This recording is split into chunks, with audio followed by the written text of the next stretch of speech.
മുഖത്ത് തണുത്ത ജലകണങ്ങളുടെ സ്പർശനമേറ്റ് മരിയ നെറ്റോ കൺതുറന്നു. പരിചയമില്ലാത്ത ഒരു മധ്യവയസ്കന്റെ മുഖമാണ് ആദ്യം കണ്ടത്. അവർ ഉടൻ പിടഞ്ഞെഴുന്നേറ്റിരുന്നു. ഇരിപ്പുമുറിയിലെ സോഫ കം ബെഡിലാണ് താനെന്ന് മരിയ നെറ്റോയ്ക്ക് മനസ്സിലായി. ഞാൻ മുമ്പ് കണ്ടിട്ടുണ്ടോ? മരിയ നെറ്റോ അഷ്ടമൂർത്തിയുടെ നേർക്ക് വിരൽ ചൂണ്ടി. ഒന്നോ രണ്ടോ തവണ കണ്ടിട്ടുണ്ടായിരിക്കാം, പക്ഷെ അതല്ല ആൾക്കൂട്ടത്തിൽ വെച്ചായതുകൊണ്ട് ഓർക്കണമെന്നില്ല, അഷ്ടമൂർത്തി പറഞ്ഞു. അപ്പോഴേക്കും മിഞ്ഞുമോളും നയോമിയും കൂടി മുറിക്കുള്ളിൽ നിന്ന് ലിവിംഗ് റൂമിലേക്ക് വന്നു. മരിയ നെറ്റോ അപ്പോഴും നയോമിയെ നോക്കി സ്തംഭിച്ച കണക്കെയായിരുന്നു. മോൾക്ക് ടോയ്ലറ്റിൽ പോകണമെന്ന് പറഞ്ഞു. അതാ ഞാൻ റൂമിലോട്ട് കയറിപ്പോയത്, അഷ്ടമൂർത്തിയോടും മരിയ നെറ്റോയോടുമായി നയോമി പറഞ്ഞു.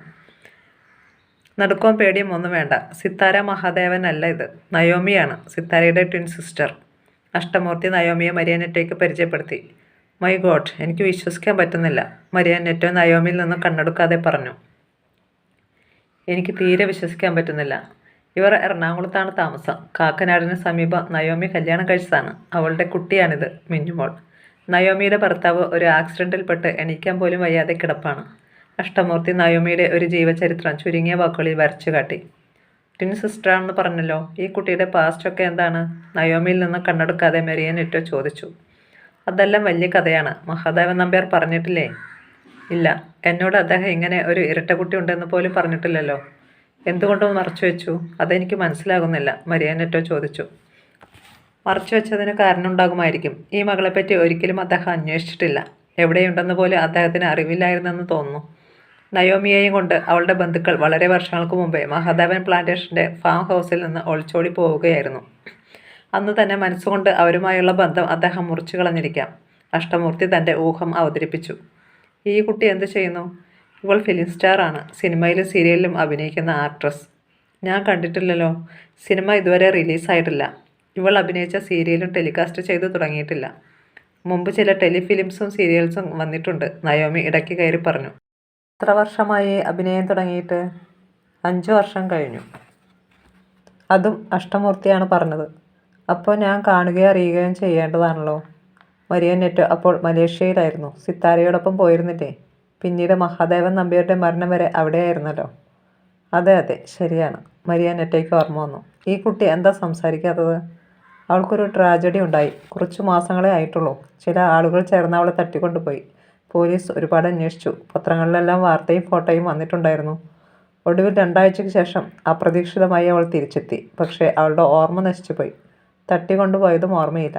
അതിനുശേഷമുള്ള കാര്യങ്ങളും അതിനു മുമ്പുള്ള ജീവിതവും ഒന്നും ഓർമ്മയില്ല. ഓ, അങ്ങനെ സംഭവിച്ചോ? മരിയ നെറ്റോ നയോമിയെ തന്നെ നോക്കിയിരുന്നു. അവളുടെ തലയ്ക്കെന്തോ കടുത്ത ആഘാതം ഏറ്റിട്ടുണ്ട്. അല്ലെങ്കിൽ ഇങ്ങനെ വലിയൊരു മറവി വരില്ല. പക്ഷേ ഹെഡ് ഇഞ്ചറി ഒന്നുമില്ല താനും. ഞാൻ ഇതേപ്പറ്റി ഇൻ്റർനെറ്റിൽ ഒരു സെർച്ച് നടത്തിയപ്പോൾ കിട്ടിയ റിസൾട്ട് കടുത്ത ഇലക്ട്രിക് ഷോക്ക് തലച്ചോറിനേറ്റാൽ ഇങ്ങനെ മറവി ഉണ്ടാകാൻ സാധ്യതയുണ്ടെന്നാണ്. അങ്ങനെ തലയ്ക്ക് മാത്രമായിട്ട് ഇലക്ട്രിക് ഷോക്ക് നൽകുന്നത് എങ്ങനെയാ? മരിയ നെറ്റോ ആശ്ചര്യപ്പെട്ടു. ഓർമ്മ നശിപ്പിക്കാൻ വേണ്ടി മനഃപൂർവ്വം ആരെങ്കിലും ചെയ്തതായിരിക്കാം. അല്ലെങ്കിൽ ഭ്രാന്തിയാകാൻ വേണ്ടി ഷോക്ക് കൊടുത്തതായിരിക്കാം. മെൻ്റൽ ഹോസ്പിറ്റലുകളിൽ കടുത്ത മനോരോഗികൾക്ക് ഷോക്ക് കൊടുക്കാറുണ്ടല്ലോ. അത് പലതവണ കൂടിയ വോൾട്ടേജിൽ കൊടുത്താൽ ഓർമ്മ നഷ്ടപ്പെടാൻ സാധ്യതയുണ്ടത്രേ, അഷ്ടമൂർത്തി വിശദീകരിച്ചു. ഇവൾ കാറിൽ നിന്ന് ഇറങ്ങുന്നത് കണ്ടപ്പോൾ ഞാൻ നടുങ്ങിപ്പോയി. അത് പേടികൊണ്ടല്ല, ഇല്ലെന്ന് നമ്മൾ വിചാരിച്ചു വെച്ചിരിക്കുന്ന ഒരാൾ, നമ്മൾ ഒരുപാട് സ്നേഹിച്ച ഒരാൾ, നമുക്ക് വലിയ ദുഃഖം തന്നിട്ട് ഭൂമിയിൽ നിന്ന് പോയ ഒരാൾ പെട്ടെന്ന് മുമ്പിൽ വന്നു നിന്നാൽ ഉണ്ടാകുന്ന എന്താ അതിന് പറയുക? അത് പറഞ്ഞ് ഫലിപ്പിക്കാൻ പറ്റില്ല. ഇവൾ സിത്താരയാണെന്ന് വിചാരിച്ചോ? അങ്ങനെയല്ലേ വിചാരിക്കാൻ പറ്റൂ. വേറെ കഥയൊന്നും അറിയില്ലല്ലോ. മരിയ നെറ്റോ നയോമിയുടെ അടുത്ത് വന്നു. അവളുടെ മുഖത്തും മുടിയിലും തൊട്ടും പിടിച്ചു നോക്കി. അവളെ സ്പർശിച്ചപ്പോഴെല്ലാം അവരുടെ വിരലുകൾ വിറപ്പൂണ്ടു. വിശ്വസിക്കാൻ കഴിയാതെ അവർ നിഷേധരൂപേണ തലയാട്ടി. എങ്ങനെ വിശ്വസിക്കും ഇതെൻ്റെ സിത്താരയല്ലെന്ന്? ഒരു മാറ്റവും കാണുന്നില്ലല്ലോ. ഇവളെ കണ്ടപ്പോൾ ഞാൻ ഒരു നിമിഷത്തേക്ക് എന്തെല്ലാം ഓർത്തുപോയി. ഞാൻ വേറൊരു സംഗതി കാണിക്കാം. അഷ്ടമൂർത്തി പുറത്തേക്ക് ഇറങ്ങിപ്പോയി. കാറിനുള്ളിൽ നിന്ന് ഒരു ഫയൽ എടുത്തുകൊണ്ട് വന്നു. അത് തുറന്ന് അയാൾ മരിയ നെറ്റോയെ കാണിച്ചു.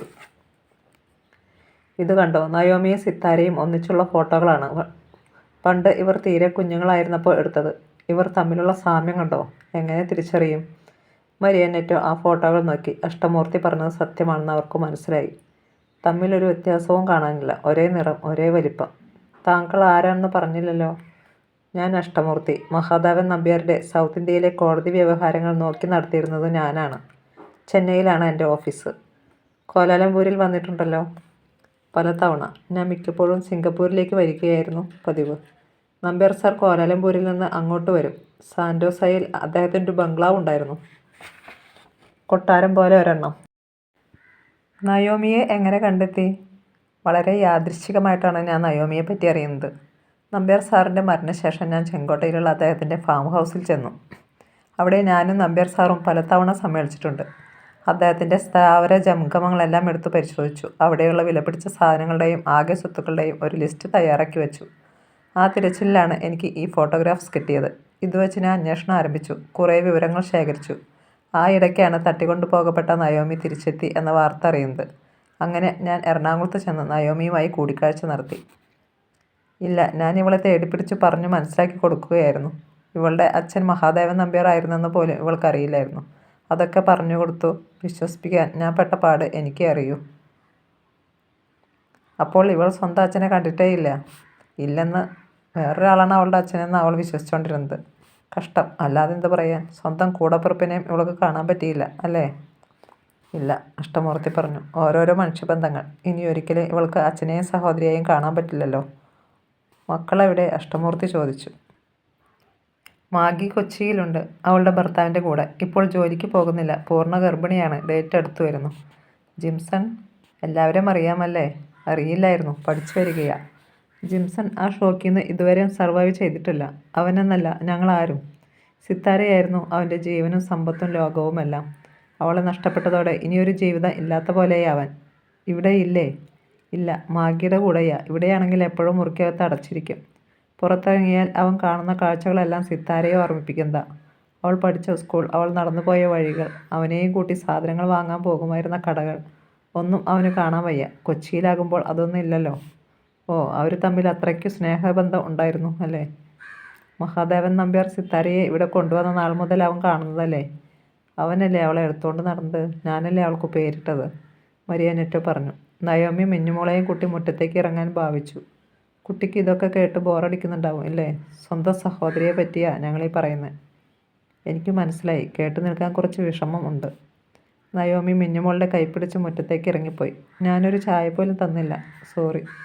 മരിയാനെറ്റോ എഴുന്നേറ്റ് കിച്ചണിലേക്ക് നീങ്ങി. അഷ്ടമൂർത്തി ഊണുമുറി വരെ കൂടെ ചെന്നു. അപ്പോൾ ഇവിടെ തനിച്ചാണോ? ഒരു സെർവൻറ്റും വരും, ജോലി തീർത്തിട്ട് പോകും. ഇന്ന് സൺഡേ ആയതുകൊണ്ട് അവൾ വന്നതേയില്ല. ഭക്ഷണമൊക്കെ? ഞാൻ തനിച്ചല്ലേ, ഒരാൾക്ക് എത്ര ഭക്ഷണം വേണം?